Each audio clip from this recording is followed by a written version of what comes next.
Now here's a question. Should you add red light therapy to your list of strategies that you use to improve skin? You're here, of course, to improve skin, but I hope so to improve health overall as well.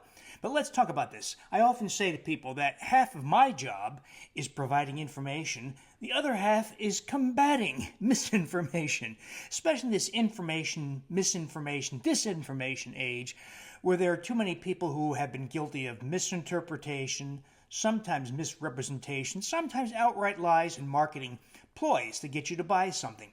And that also applies here to red light. The sad thing is, there's good about red light. Now, my jump into red light started a number of years ago when ladies would come to me and ask, is red light beneficial for skin? Well, up till several years ago, the evidence was very poor. People were exposed to red wavelengths of light, that is visible red and infrared, and the studies were performed mostly by companies manufacturing red light devices. And so they were biased, and the methods were very poor. Since that time, especially over the last 3 years, there's been a number of very good studies, much better, using more objective measures. Some of the old studies, for instance, would use things like wrinkle scoring. How bad are the wrinkles around your eyes? 1 to 5. 4, right? It's very subjective. Well, now more recently, some of these studies use methods like high-resolution skin ultrasound, which is a very objective way to measure the dermal thickness, because that reflects how much collagen is in the dermal layer.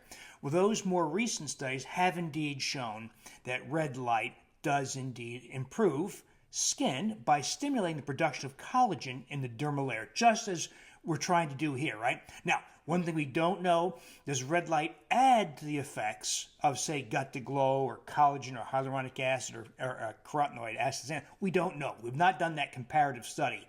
That is gut to glow by itself and then gut to glow combined with red light. No one's done that yet. We haven't done it yet. So I don't really know if it adds anything. But several things to know about red light therapy to help you think more clearly about it based on what we do know. So there's still many unanswered questions, but there's still a lot we do know. One of the issues around red light is that it's clearly beneficial.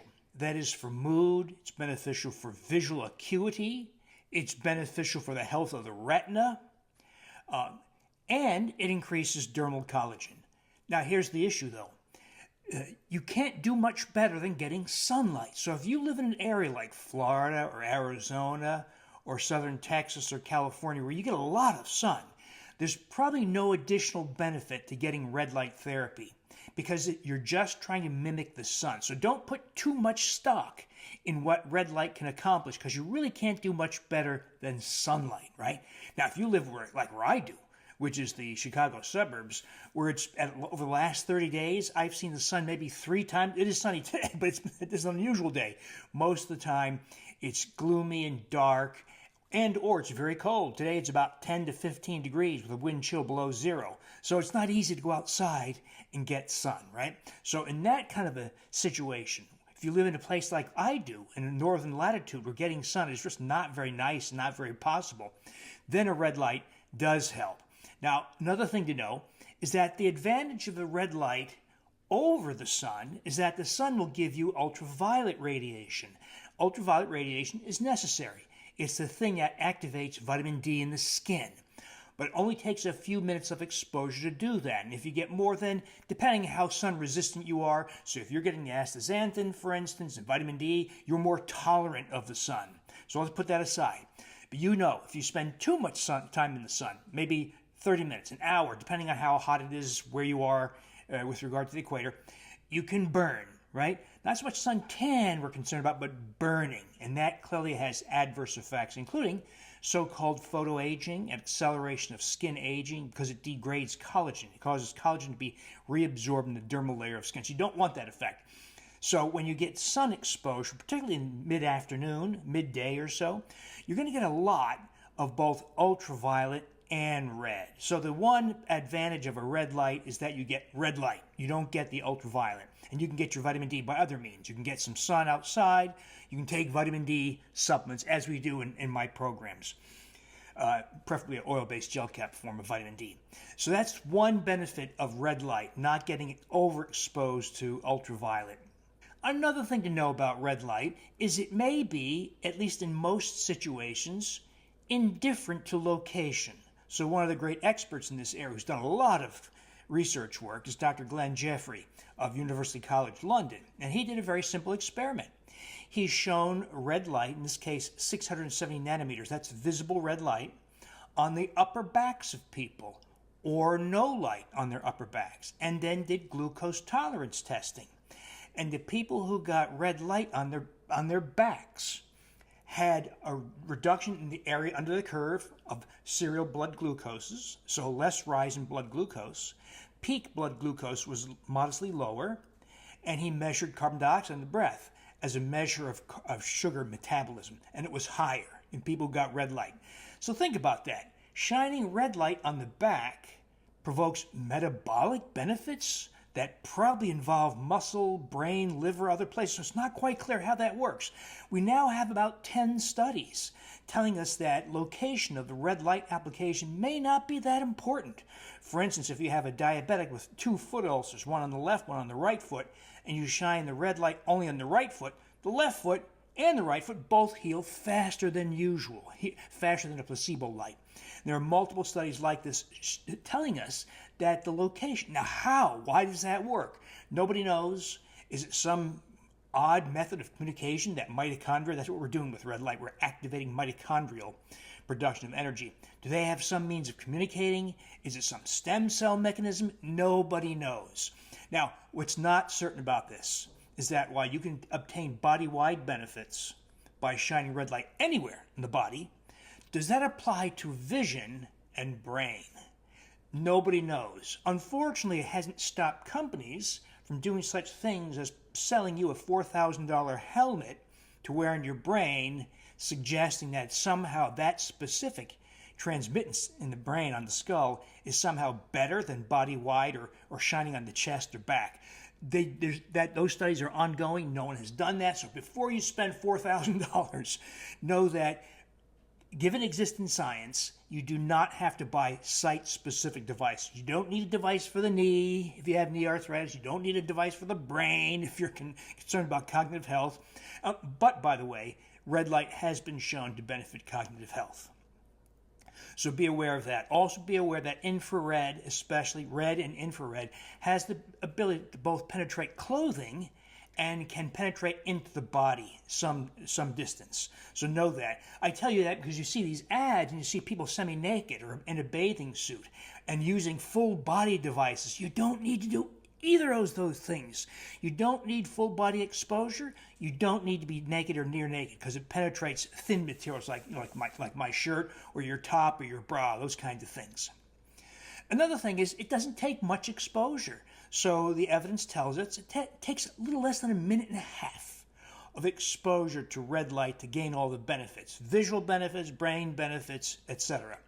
So a minute and a half several times per week is all it takes, but it must be in the morning. Somehow the activities that regulate your circadian rhythm, that is your day-night cycle, that's programmed into hormonal responses, your microbiome responses, also include your susceptibility to the benefits of light. And so red light only provides benefit if done in the morning. Don't do it in the afternoon. And another thing to be aware of is the dangers of blue light. Think about this. We live in a time where in the last decade or so, almost all of us have converted from incandescent bulbs and fluorescent bulbs to LED bulbs. Well, the problem with that is modern or most LED bulbs are very rich in blue. And we now know that overexposure to blue light, especially later in the day, not only keeps you alert and disrupts your sleep, it suppresses melatonin, but it also leads to cataract. So it's cataract formation. It's probably damaging to the retina and may even increase your risk for macular degeneration. So overexposure to blue is not good. So for that reason, what I've done, for instance, is I was noticing my vision deteriorating because I had converted my desk lamp right here to my left to both LED bulbs because LED increases alertness and concentration. I thought that would be good. Not aware that now there's emerging evidence that blue light overexposure, particularly in the afternoon and night, cataracts, macular degeneration, a reduction in visual acuity, etc. So I converted my desk lamp here to 2 old incandescent bulbs, and my visual struggles, I was having a hard time seeing the screen late at night if I was working, normalized within 48 hours of just converting to an incandescent bulb. So think about that. Yeah, LEDs save energy, 75 to 90% less energy required for LED bulbs, but you're going to sacrifice your vision. So maybe in a place that you frequent, like in my case, my desk, or maybe you have a favorite chair where you have a lamp that you read by, or something like that. So think about changing some of your bulbs to old-fashioned incandescents. They're getting a little hard to find, by the way, but you can find them. And get blue blocking glasses. This is a pair of blue blockers. Can you see the blue reflected in the lens? It's reflecting blue. You can also get those orange or yellow ones that are even more effective.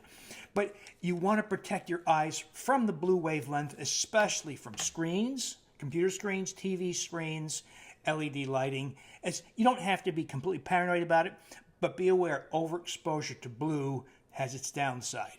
Now, because exposure to red may be location indifferent and skin is a body-wide thing, right? You don't need this, if you want to do this, because we don't really know, right? We don't know how much it adds over and above the effects of gut to glow and the diet and vitamin D. We just don't know. But if you do want to spend some money to get a red light to stack the odds in your favor and maybe get some of those benefits, like better metabolism of glucose, even a little bit of weight loss, not a lot, a little bit of visceral fat, and maybe partial protection from blue by getting more red, get an inexpensive device. Here's what I have, and I have no relationship with this company. This is called the Vivor. I got it off Amazon. That's the whole thing. Vevor, hard to read backwards. I paid $82 for it. In other words, you're going to see devices for $5,000, a helmet for $4,000. You don't need to do, unless they finally come out with evidence that this is somehow superior. But right now, they don't have it. So if you want to do red light, buy an inexpensive device. Preferably provides wavelengths of around 670. That's a standard, 670 nanometers. And ideally, even a second one like 830 or somewhere around there, 815, 830, 840 nanometers. That has a little bit different effect. And like this one here has both. The 670 and I believe the 830. You can turn them on simultaneously. Sit there, morning only, right? For a minute and a half, 2 minutes, 3 minutes. More time doesn't hurt, but you don't really need to. I like to close my eyes, don't expose your eyes directly. But if you're doing it to your face, neck, you probably obtain body-wide, including visual benefits and maybe cognitive benefits. But stay tuned as the science unfolds. In the meantime, please don't spend a ton of money doing this.